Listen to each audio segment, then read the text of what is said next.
Well, hi everybody, this is Dear Mama Sal, and welcome to today. And today I'm going to talk to you under the general title of Thursday Thoughts. So, if you are just joining the broadcast, understand I'm going to chit chat for a little while and then I'll get into some serious stuff, and then after that I'll go back to talking about your questions and answering what I can for those of you who would like to do that. But otherwise, I will just do it in that way. The reason for that is just basically so when I edit it, I can just keep the middle portion, and that will make much more sense. Well, it'll make much more sense to the people who are watching the replay. Let me just adjust this camera a bit. All right, so let me know who's on and where you're from, just so that I can chat with you personally. And have you, yeah, and give it a thumbs up. I like that. Whoever did that, thank you very much indeed. I really appreciate that. All right, so I'm trying to just work out what schedule that you guys would like me to do on YouTube. Hi, Emma, good to see you. And how's the weather in Ireland? You'll be pleased to know we got rain today. Hi, Angel Baby, good to see you as well. Big hugs to you too. And and Angel Baby, where are you from?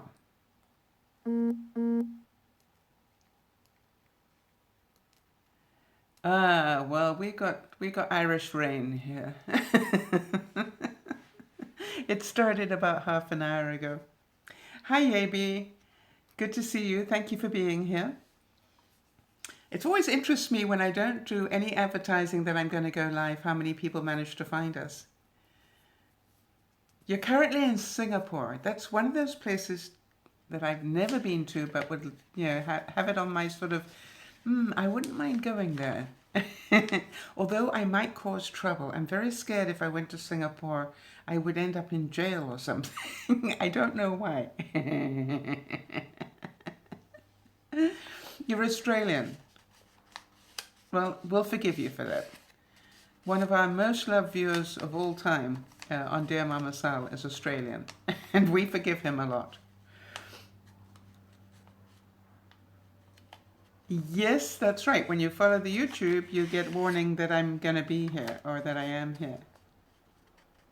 Hi there, music chick. How are you doing? It's Laura, right?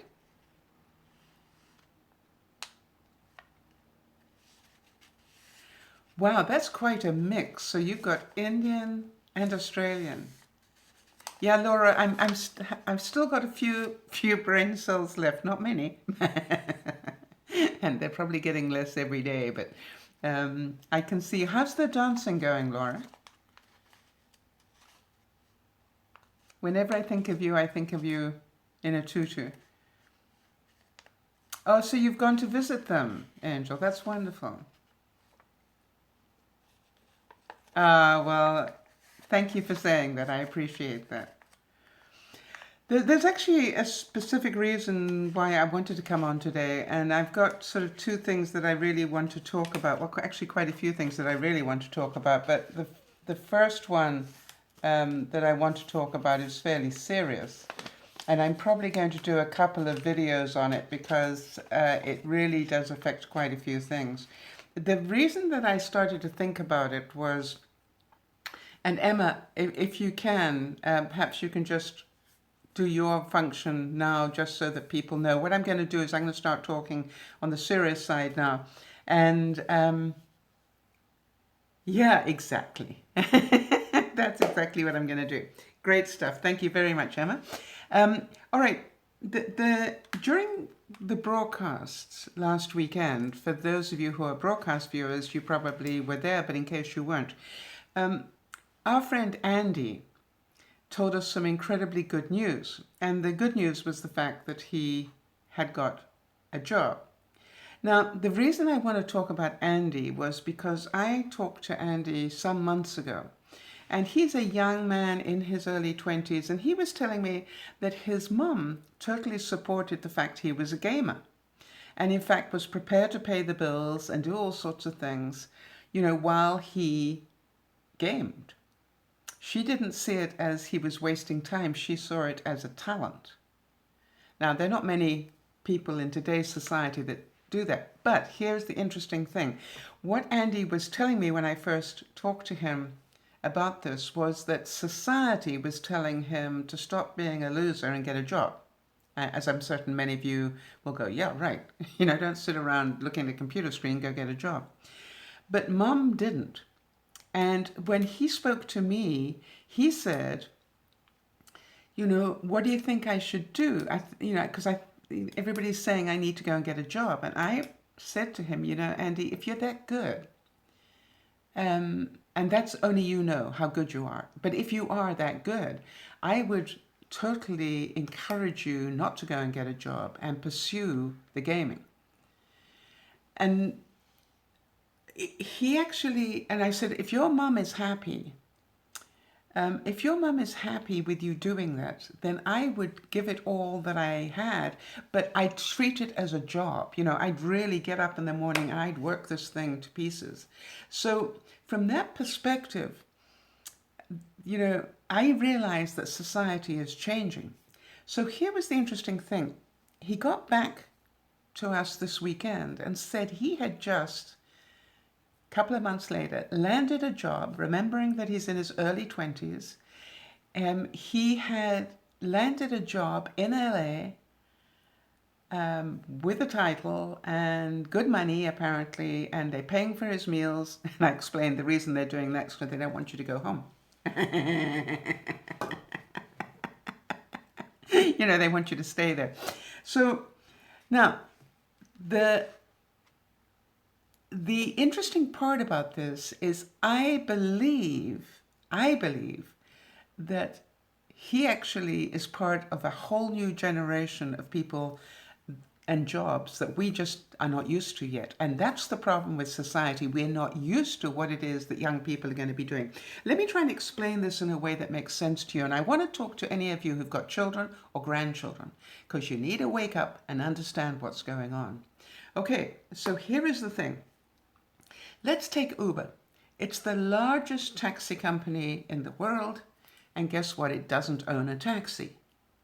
Because, as you probably know, all that Uber is a software program. Make sense? So this is what the new world is going to look like. We're all going to be run by software. A friend of mine wrote to me yesterday, and she said that a friend of hers had spent 6 months at the local bank, 6 months training people how to do all their banking on apps on their phone. And last week lost her job. Because she'd done the job so well, there was no need for her anymore. All the clients were using apps. Now, I don't know if this is beginning to make any sense to you. Let me explain something else that I think is important. And as I said, I'm going to do a couple of videos on this. IBM's computer Watson, you've probably heard of that, for the longest time was pretty smart, but not quite super smart. It's getting there. For example, at the moment, I understand that Watson has a 90% accuracy rate on legal matters on the basic level, not specialized, but on the basic level. 90% accuracy. And you're going, well, I'd prefer 100%. Do you want to know what the average is for lawyers? 70%. So you understand that, in fact, the software program has better information than your average lawyer. Think about that. So if you know anybody who's in law, you might want to make sure they specialize, because the only room for lawyers will be, I reckon, within about 10 years, that they're specialists. Okay. Now then, how many of you can get your mind around to 2020? How many of you are going, okay, fine, I think I might still be around by then? It's not very far away, is it? By 2020, they reckon, they being, this, by the way, was all part of a talk given by the CEO of Daimler-Benz, the Mercedes-Benz guy. He said that by the year 220, he believes that the private car will be basically starting to be obsolete. In other words, all we will do, if you want to go shopping, you'll just get out your app and you'll call the remote car. And the remote car will come and pick you up. And you will just literally just feed in your information where you're going into the car, and it'll take you there. And it'll automatically charge you, while you're doing the drive, and you'll get out. No insurance costs, no this, no that, no whatever. And when you're ready, you've got your groceries and you're ready to go home, you'll just press the button, call another car. And it will pick you up and take you home. Now, how many of you can see that as a possibility? Because if you can, you understand where we're going. Now, here's the other thing. If that is true, and I believe it to be true, think about what that means for all the industries that are attached to the motor industry. What about insurance companies? What about people who supply the parts? What about all those manufacturing cities? I think Detroit's in trouble now. It's going to be in even more trouble in about 5 years' time. Make sense? So the reason I'm telling you these things is because you've probably got children or grandchildren who need to know this. You've got to look at almost everything we do is getting more and more app related than ever before.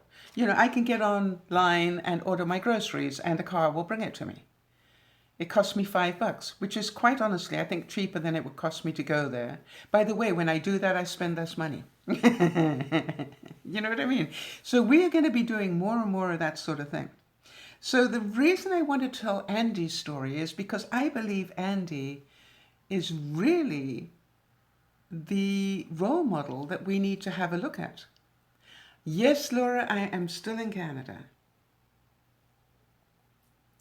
All right, so having said that, do any of you have any comments about this, your side of it, what you've heard, what you believe?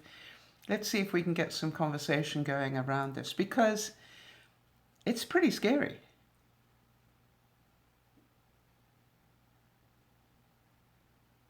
So those of you who made a comment while I was talking, I can look at it now. Try it again. So he had a lot of other industries and points that he was making around it. So I will do some of those. But if you think about it, our need for, hi Katie, yes, technology in the next 5 years, never mind 10 years, Laura, technology in the next 5 years is going to exponentially just go insane. Everything that you do today, you need to look at it and go, how are they going to automate this? How are they going to make this even more user-friendly and Now, how many of you are going? Hang on a second. Hi, Yasmin. Good to see you. Wait a minute. I've got to go back and see what Yasmin said.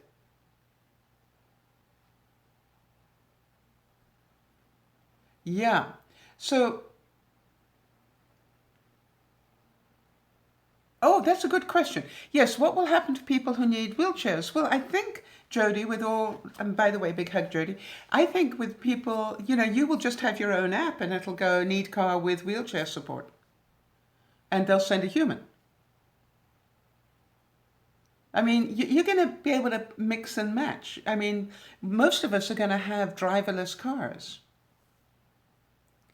What do I think YouTube will be like in 5 years? Well, first of all, will we still have YouTube in 5 years? Hi, Linda. How are things in the UK? It's pissing with rain here.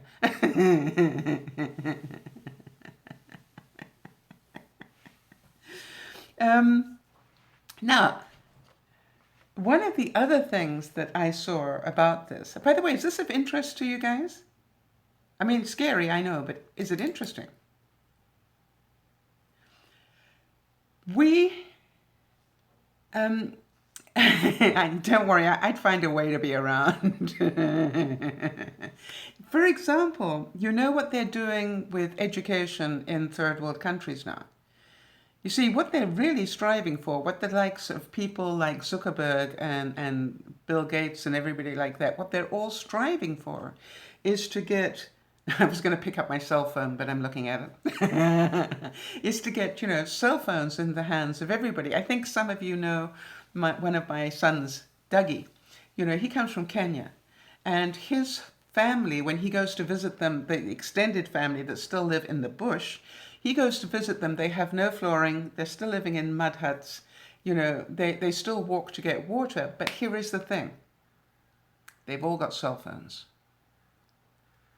Now, what they're doing now is they're making all the apps so that every person that wants to can learn English, get an education without having to go near a school. Don't you think that's interesting? So no longer is it going to be a case of, oh, well, you need to go to the best university. Apparently, they already have all basic learning available. And I'd have to look it up and find out what the name of the program is. But basically, if you want to learn basic information that will get you through school, it's all online at the moment. You could get to it.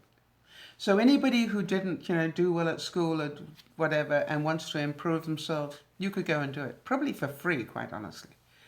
Now, they're also saying that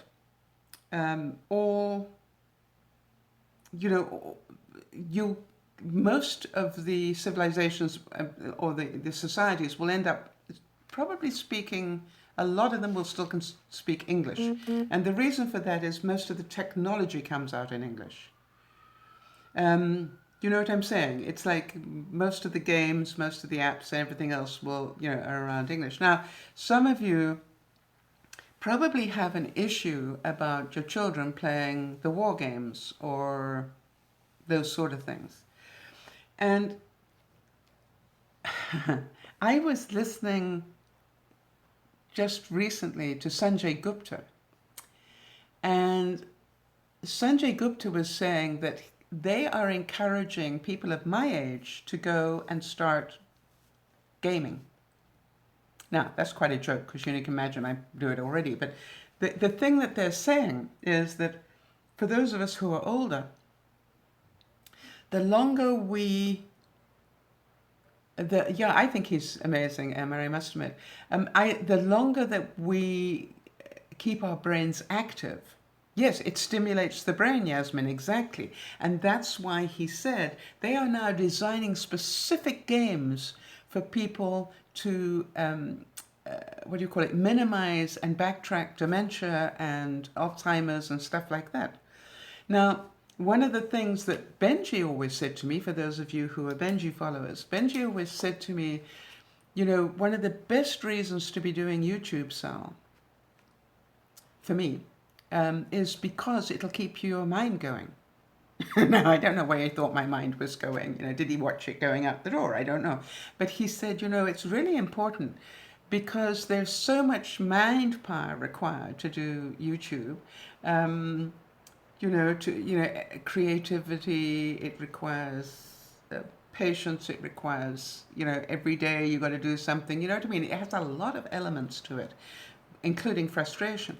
And he said to me, probably one of the healthiest things you could do with your mind is actually continue to be doing YouTube. So those of you who are a bit worried in case I run away, I'm not planning to do that.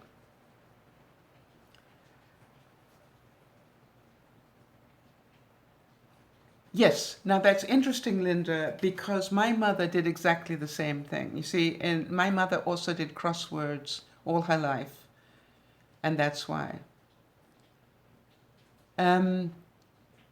So thank you for putting up about Benji. I appreciate that. So you understand, though, what I'm trying to get at here is we're finding new ways to stay healthy. Now, some of you also know that I have started on a mission to lose weight. And that's pretty interesting. And I'm going to be doing, for those of you who are interested, I'm going to be doing some videos about that, because I have found an incredibly simple way of actually approaching that. And I can't believe it took me this time. Now, the other thing I wanted to tell you about is that I've had, well, thank you, but you know, I try and make sure that I'm looking at stuff that, and then when I look at it and I go, you know, my peeps are pretty intelligent people, and I mean that in the best possible way, and they need to hear about this because it will affect how they talk to their children and their grandchildren. You know, I don't want us to be guilty of looking at young people and saying, oh, don't do that, honey, you know, get a real job. Well, the real jobs are not going to be there. That's why I want to talk about it. So I was looking, and this is the whole premise about this whole weight thing. I was looking at how much weight I was going to need to lose to get out of the category of obese and into just overweight. You know, it's my goal. My goal is just to get overweight, not obese anymore. Do you know how scary that is? For somebody of my height, I'm 5'7", they're saying that the overweight weight is somewhere between 159 and 190 pounds. For those of you in England, do the math. I can't remember what it is in kgs, but don't you think that's incredible? I mean, so for me to get there,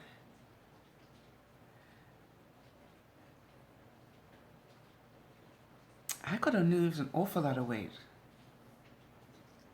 Yes, by the time the twins and Juliana are ready to be employed, yeah, the world will be totally different. I sure as heck won't be around to see it, I don't think. How old's Juliana now? No, I don't think, well, maybe. I might see Juliana if I'm very fortunate. But maybe the twins, I don't know. But you see, the whole thing is we're increasing our longevity every year. Right? For every year that we carry on learning, we're increasing our lifespan. So, you know, when you think about it, in the medieval times, you know, to live to 30 was a ripe old age, you know. And I was, you know, busy talking. Some of you know I went to the dentist this week, and I was yesterday, and I was talking to my dentist, and I was going, you know, I'm going to be 70 in a couple of weeks, or a couple of months. And why don't I feel it? And, you know, it was interesting because you go, because I don't think 70 today is like 70 for my mum. I don't think that 70, you know, for the next generation coming through will, you know, the new 70 will probably be 90. Yeah. So you know, I mean, I feel it when I go on the road trips and, you know, and I'm trying to keep up with Benji, you know that. But other than that,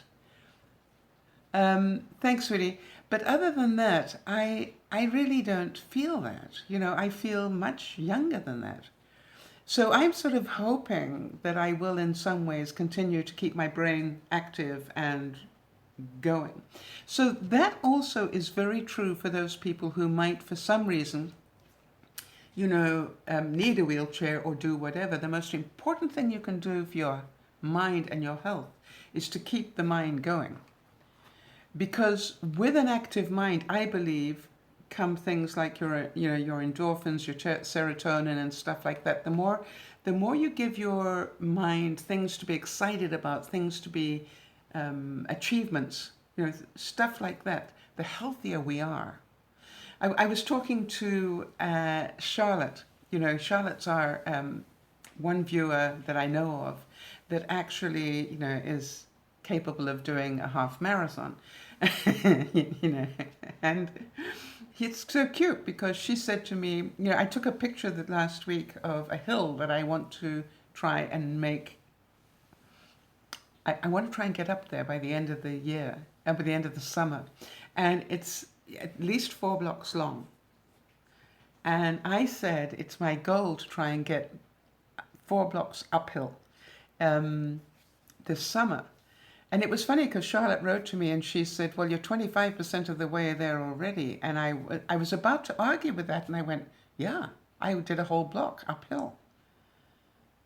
So it's about what does that do to my body? The fact that I'm actually pushing my body a little bit, not overly pushing it, but just a little bit. Let me try and do a block and a half this week, you know, and 2 blocks by the week after that. Quite honestly, everything that we do like that is not only challenging our bodies and our mind, because, you know, you have to overcome, how many of you know this one? You have to overcome the voice in your head that goes, no, that's a bit too much for you. You know, you're too old for that. Or in my case, you know, my groin muscle goes within about 200 yards. And I actually have this long conversation in my head with my groin muscle, and I go, I know you're trying to stop me, but I'm going to carry on anyway. And I do.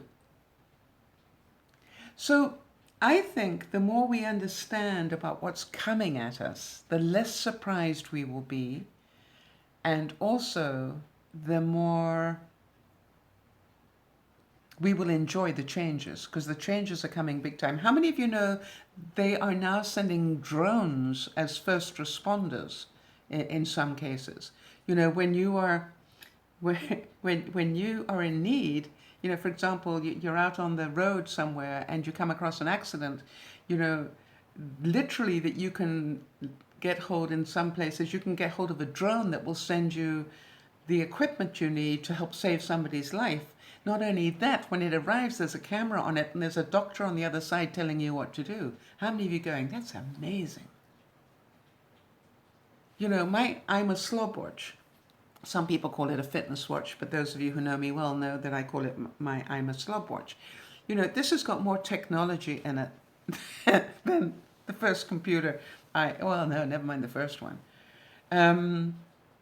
So I think the point that Yasmin made about the fact that some of technology is very exciting, but some of it is quite worrying. I do know one thing, Yasmin, it's not going away. So yes, like all things in life, it'll bring good and not so good. My whole point for my viewers is, are you all aware of what's coming down the pike? And are you going to accept it rather than fight it? Because if you can accept what's coming and try and keep up to date as best you can, you know, you will have a much happier life than the people all trying to deny it. You know, we all, I can remember, how many of you remember the first ATMs that came into the banks? And and it was like, really? I don't need to see a person. I can just press some buttons and it's going to give me money. I can remember those days. And it wasn't that long ago, really. How long ago was that? 30 years? And it's like, now going to an ATM is old school, right? Now you just pick up your phone. How many of you love the fact that we can deposit checks just by taking a picture of it? But with that, of course, comes lots of security concerns and stuff. So 2 things are going to happen. Number 1 is be aware of what's coming so you won't be surprised. And number 2, protect every way you can, but also know you are never going to be able to get total protection. Yes, Yasmin, the first Nokia coming home, look at this, look at this, look at this. I remember when the first cell phone, you carried it like a suitcase. It was that big. And I remember the first car phones, because, you know, I'm an old fart. But it was incredible. Yeah, I want to tell you, the first ones, Yasmin, you carried it like a suitcase and you had a proper telephone receiver on the end of it, you know, the handset.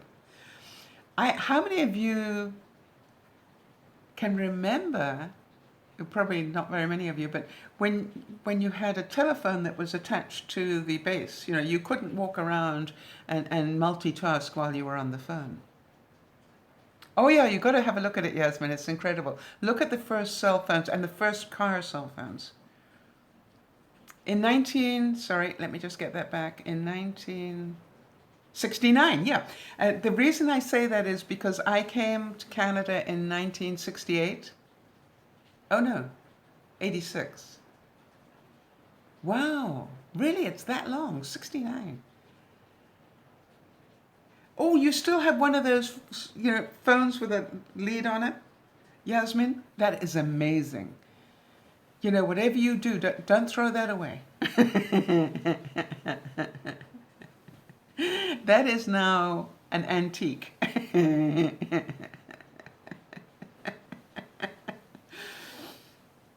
No, I don't think ATMs became mainstream until about the 80s. That's my feeling, but I could be totally wrong on that.